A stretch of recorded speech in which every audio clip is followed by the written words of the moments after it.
أعوذ بالله من الشيطان الرجيم بسم الله الرحمن الرحيم اللهم صل على محمد النبي الأمي وعلى آله وسلم تسلیما۔ السلام علیکم ورحمۃ اللہ وبرکاتہ۔ پیارے بچوں، انشاءاللہ حضرت یوسف علیہ السلام کے قصے کو جاری رکھیں گے۔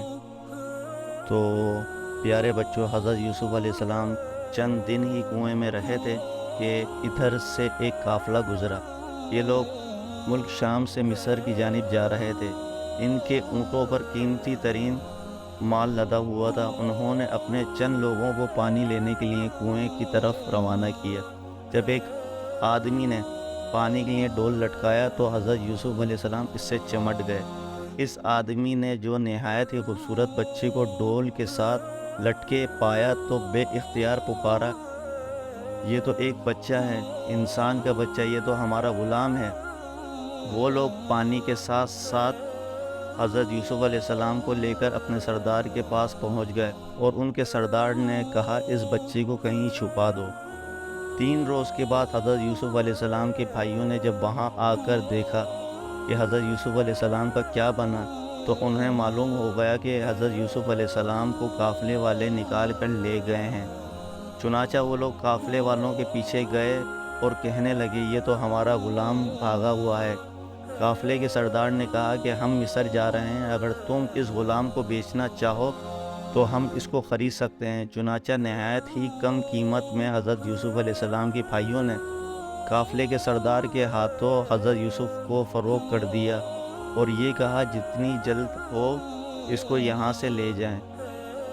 دراصل یہ تمام کی تمام منصوبہ بندی خالق کائنات کی اپنی ہی تھی کہ ایک نبی زادہ کس طرح نہایت کم پسری کے عالم میں محض چند سکوں کے عوض فروخت ہو کر مصر پہنچ رہا ہے، پھر وہاں بھی اس کی قیمت وصول کی جا رہی ہے، اور وہی جس کو دو مرتبہ خریدا جا رہا ہے، اور ایک وقت ایسا بھی آتا ہے کہ پورے مصر کے سیاہ و سفید کا مالک بن جاتا ہے۔ اللہ کریم کی یہی شان ہے، بلا شبہ وہ جو چاہے کر سکتا ہے۔ سبحان اللہ۔ پیارے بچوں، قافلہ اس ویرانے سے چل دیا۔ حضرت یوسف علیہ السلام کو ایک سخت گیر حبشی کے غلام سپرد کر دیا۔ راستے میں جب آپ نے دیکھا کہ آپ کی والدہ ماجدہ راحیل بی بی کی قبر آئی تو آپ بڑی تیزی کے ساتھ سواری سے اترے اور والدہ صاحبہ کی قبر پر جا کر رونے لگے۔ حضرت یوسف علیہ السلام نے ان الفاظ میں اپنی والدہ صاحبہ کی حضور عرض گزاری کی، اے میری ماں، قبر سے سر اٹھا کر ذرا دیکھ،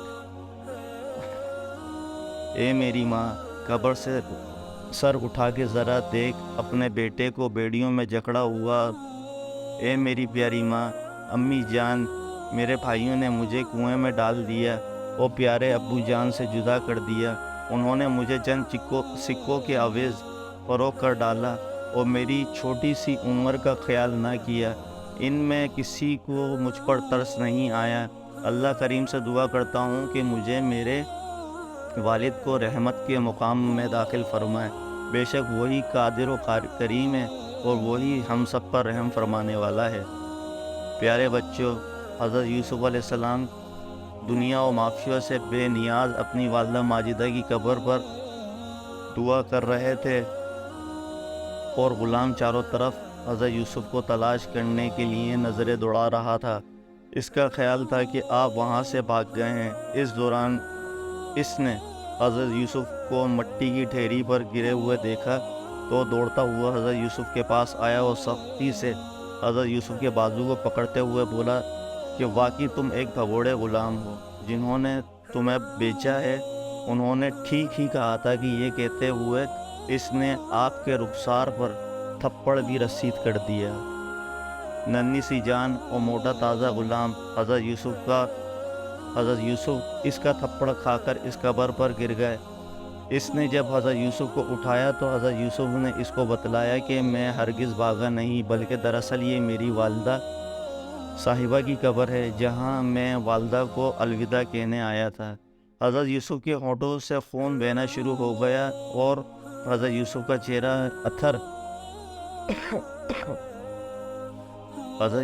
چہرہ اتھر خاک آلود ہو چکا تھا۔ اسی حالت میں حضرت یوسف نے اللہ کریم جو سب کا حاجت روا ہے کہ حضور فریاد کی کہ اے اللہ، اگر میری کوئی خطا ہے تو مجھے میرے ابا ابراہیم و اسحاق علیہ السلام کی حرمت کے وسیلے سے معاف فرماتے۔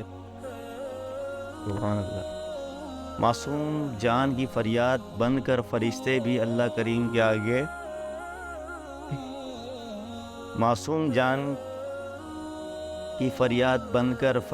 اللہ کریم کے آگے فریاد کرنے لگے۔ اللہ کریم نے حضرت یوسف کی فریاد سن کر حضرت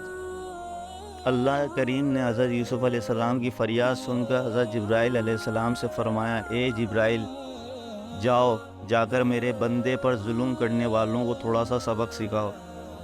چنانچہ حضرت جبرائیل علیہ السلام زمین پر آئے اور دیکھتے ہی قافلے کے ارد گرد سرخ رنگ کی خوفناک آندھی چلنا شروع ہو گئی۔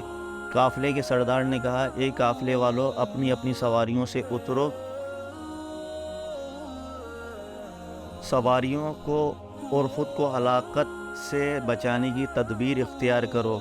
مجھے ایک عرصہ ہو گیا اس راستے پر سفر کرتے ہوئے، میں نے تو اس طرح کی آندھی کبھی نہیں چلتے ہوئے دیکھی۔ تمام لوگ اپنے اپنے گناہوں کی معافی طلب کرو۔ آج کی یہ مصیبت یقیناً ہمارے کسی گناہ کا نتیجہ ہے۔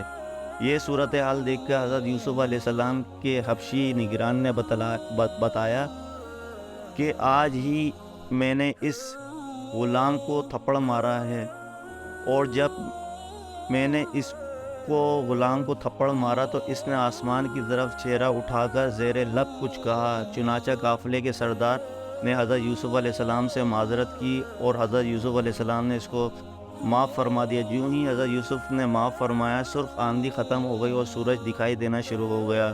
سبحان اللہ۔ اب قافلہ ایک مرتبہ پھر اپنی منزل کی جانب رواں دواں ہو گیا۔